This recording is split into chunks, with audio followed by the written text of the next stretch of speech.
Boy, JBL went through a lot of different looks, didn't he? In He his did. years. Yeah. I recently caught up with him and had a great conversation Yeah.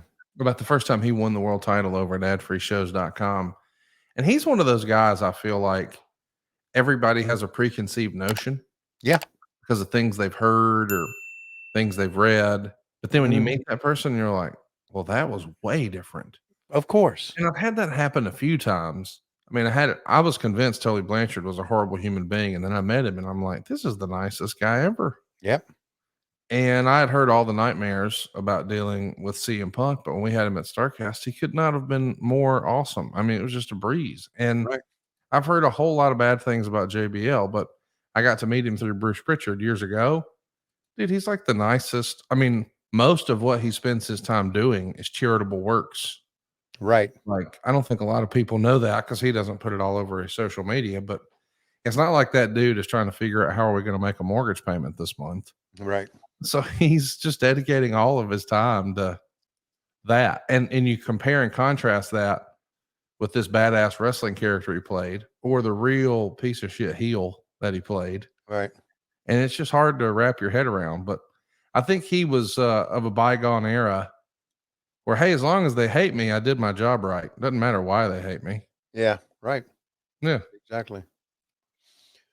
So it's an incredible pro wrestling is an incredible business. And when I first got into it, back in the 80s, I had no idea what I was getting into.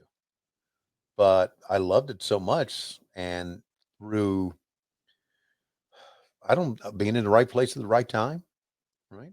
Uh, I've been able to make a career out of it. But who in the world would have thought here in 2024 that I would still be doing it and still be doing it, still be calling matches on Turner Broadcasting? What the fuck? Really? I'm calling matches on TNT. No, listen, 2016, 2015, 2014. Someone had told me that I would have said bullshit. So it's just you don't know. There's so many variables in pro wrestling when it comes to the promotion, when it comes to the people. Like you were talking about JBL, you just don't know. And I've talked with JBL. I've met with him. Just a wonderful person, really is. And to me, that's that. See, he's treated me very well. He's very, very nice to me. And I can't believe that anybody like that is a horrible person. Like, we've been told many times, oh, you shouldn't like this person. You shouldn't like that person. My job in talent relations is to get along with everybody. And I do. If you've been married to Lois Schiavone for 43 years, you can get along with anybody. Roll Tide. Yep. Guaranteed. So there. Coach Rosie is with us, and he's Yeah. asking the question that we all want to know. Yeah. They had a big story done a few weeks ago. It was a Right. SmackDown in Madison Square Garden. Huge story and plot twist with Paul Heyman and his bloodline. Wow. Coach Rosie wants to know, did you see the bump Paul Heyman took? I did. I saw it on Instagram because I'm on Instagram.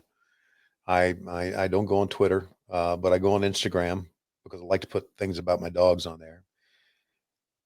Wait a minute, someone may have sent this one to me. So anyway, I did see it, and I thought, wow, that table really broke. I was surprised, to be honest with you, that he didn't bounce, but he didn't bounce. So wasn't that surprising? I mean, someone that size, that round, would have bounced. Beach balls bounce. You think humans are bouncy? If anyone is, it's that one. Well, we proved that on Mythbusters, the MSG version. You were talking about all the people you're not going to hire. Yeah, Pondwater Dave says, does the Ric Flair spot look good on my resume? yeah, Hashtag hot Cheetos forever. yeah. Hypothetically, this is what I want for my birthday, Tony. I need you to get Pondwater Dave booked and then let him take everybody's finish off the stage, through a table, Yeah. all that crazy shit. Throw him off the fucking ceiling. Okay. Top of the ladder through a All plate that glass window. through a Yeah. pane of glass. Yes. Yeah. Okay. Okay. I what he's talking about is when he ran down and I said, Super Dave, which, you know what? That was really ad libbed because I didn't know Super Dave was going to run down. And I know Dave enjoyed it. Thank you, Dave. But I really enjoyed it too. I really enjoyed it because I know Dave being able to say that at that time. So that was Well, that so was there you pretty cool. go. APA pick up the win. So if you're keeping score at home, Edge and Christian from the WWF beat Lance Storm and Mike Awesome. Then the goddamn WWF referee beat the WCW referee. And now the tag champs, APA, have beat Sean O'Hare and Palumbo. Well, the But invasion's over. finally, The invasion's over, right? it's not. Oh, Still got oh, plenty to go. yeah, Chris. Now it's going to be Billy Kidman taking on X-Pac in a Mhm, battle of the WCW Cruiserweight Champ mhm. versus the WWF Light Heavyweight Champ. Now, of course, Okay, neither title is at stake, right. but still, I Yeah. think it's interesting that so far it's 3-0 Mhm. WWF. And right now, as we're watching, Chris Jericho is talking to Vince McMahon, and he's trying to tell Vince McMahon, he's trying to be the learning tree for Vince McMahon, saying, Vince, this is how you're supposed to treat people. And Hi, guys. if you treat people that way, this way, as I have treated people before, you will have a long, prosperous business, a long run in the business, even after you become senile. Did you know that? You got to treat people right. Hi, Vince. Hi, Linda. Hi, Triple H. Hi, Stephanie. Hey, you know what's a favorite part of this learning tree thing is Brian Keith. You need to respect Chris Jericho. He said something. I think it's when we were in Des Moines, Iowa. He said, "You guys could grow a better stupid ass corn if you respect Chris Jericho." I'm so I'm so glad that and Brian Keith's a good kid. I'm so glad he's involved in this. Really good. I love I love the learning tree stuff. I just do. Chris Hi, guys. and he was on with us doing commentary. He said, "That's a headlock, as you know, Tony." just and I just had to hit the cough button because I was laughing. So we're seeing a backstage promo here Mhm, with Kidman getting a little pep talk from Shane McMahon mhm, and Stephanie McMahon. mhm. And while we're doing that, I thought we should maybe drop a little knowledge, share a little insight. Okay, we got some. Well, every now and again I run across something and I think, that's worth sharing. When I learn something, I like to pass it on because learning is half the battle. Uh, well, I just learned something. If David, you'll take a screenshot here. I learned that uh, the entire oxygen level of the backstage room has been taken up. My God.